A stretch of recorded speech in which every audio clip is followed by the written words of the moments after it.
How are you? I hope you enjoyed the end to the season, a final day like no other, not like one I can ever remember. I thought it was absolutely epic. You know, when you're trying to push women's football, and all of us who follow this channel or who have been following women's football and are enjoying the new rights, this is no surprise to us how epic it can be. But for the neutral and for the first year coming to the end in terms of the rights and coverage from Sky and the BBC, I think it was the perfect end to the season for people who might be dipping their toe into women's football and starting to become a little bit more interested. I think the way the season end was absolutely magnificent.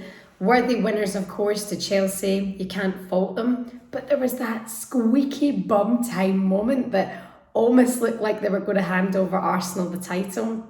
Excellent way for it to go. I was sitting up at Villa Park, actually. I went up with my family for the second City derby, mostly to bid farewell to Birmingham City, who make their way to the Championship, and congratulations on 3 points, the final game of the season in that league. What a way to go against Villa, of course, who were a little bit underwhelming. You know, I think they were the better team. Perhaps they're missing Jill Scott, which makes me think about next season and what that means for them.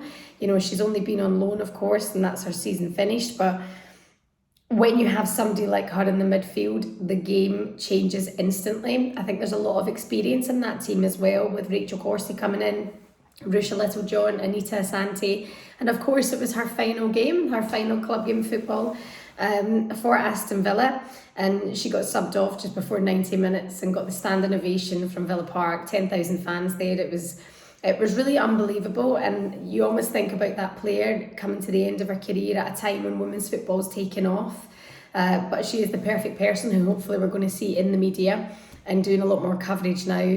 The voice who knows the league and who's seen how it's grown. She's a quadruple winner. You know, she's excellent, and I hope to see a lot more of her. I got to see her just briefly the other day, and she looked incredible, in a really happy place. And I guess what we've been hearing from Anita is that she gets to choose the time that she gets to retire. It's not through injury. You know, she had the say of when it happened, and it was brilliant to see her last game as well. But yeah, unlucky to Aston Villa. Okay, they finished 9th this season, it's not too bad, but fair play to Birmingham taking their final 3 points, and off they go to the Championship. A real classy group of girls, I think, in that squad, who are going to be missed in this league for sure. Let's talk about the scores coming in at Villa Park. So I was sitting with my mum and dad and my kids, and I had live score on, and when it went 2-1 to Manchester United against Chelsea, I was like, oh my God. I started telling the people around me who were also watching live score, who have been obsessed with the league this season, and we were all thinking, well, that's it then, you know, perhaps Manchester United might keep the lead. If not, Chelsea might get another goal. It'll be a draw. Arsenal will win the title, of course, because they were winning 2-0 against West Ham. Unbelievable scenes. And then next minute, a goal came through. Sam Kerr does what she does, and Chelsea take the lead 3-2, and it ended 4-2. Let's just focus on Sam Kerr. I feel there's nothing really more I can say about her other than that she's just a world-class footballer. She'd said that she's not known for scoring worldy goals. Of course, she's had 20 goals in 20 games this season.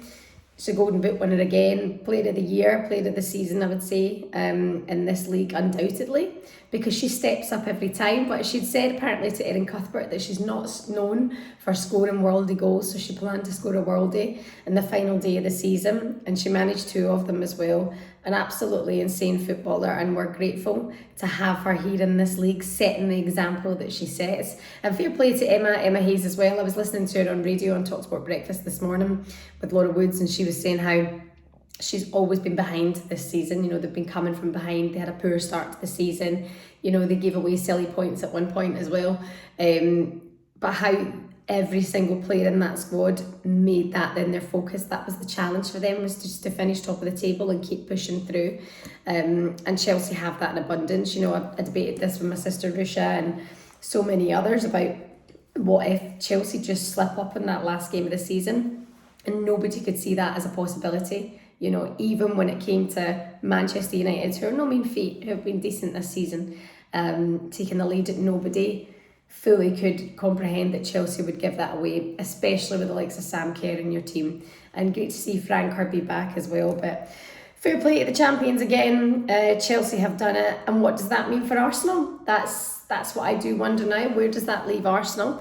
And Jonas Edeval, of course, getting his new contract. Good for him.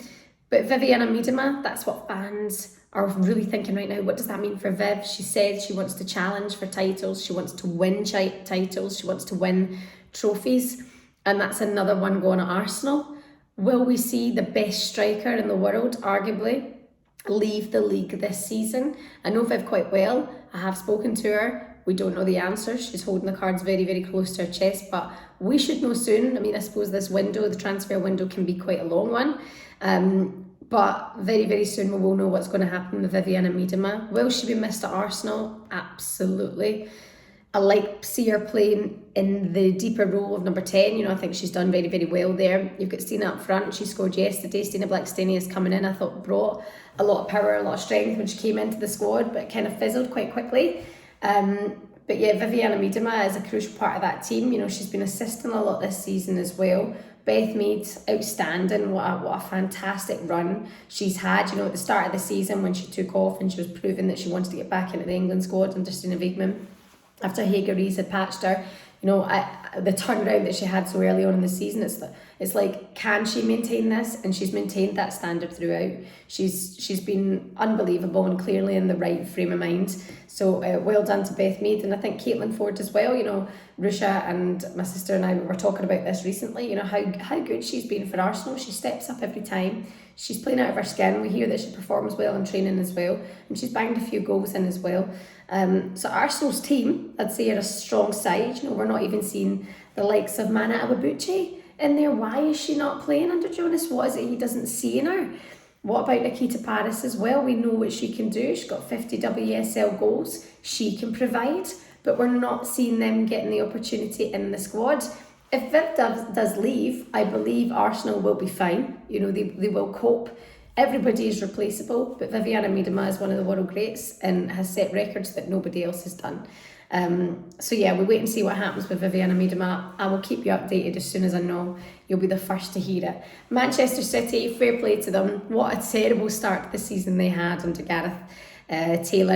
I almost thought he was going to get sacked. You know, 10 games in, it was so many losses in a row. But how they've ended the season, 13 games unbeaten, it is absolutely brilliant. The fire and power they've got from all over the pitch, and ending 3-0 against Reading on their final day of the season and taking Champions League football. For a minute, it looked like United could do it. I feel like Manchester United deserved it, but it just shows you how lacking City were with so many of their key members of the squad who are out due to injury at the start of the season. But what I would like to say is farewell Birmingham, well done Chelsea, come on you Gunners, and up the Villa. On to the next season. It's going to be a really exciting one. I think the rights and the coverage that have come from BBC and Sky this season have pushed the game on exponentially, and I've loved watching every single second of it.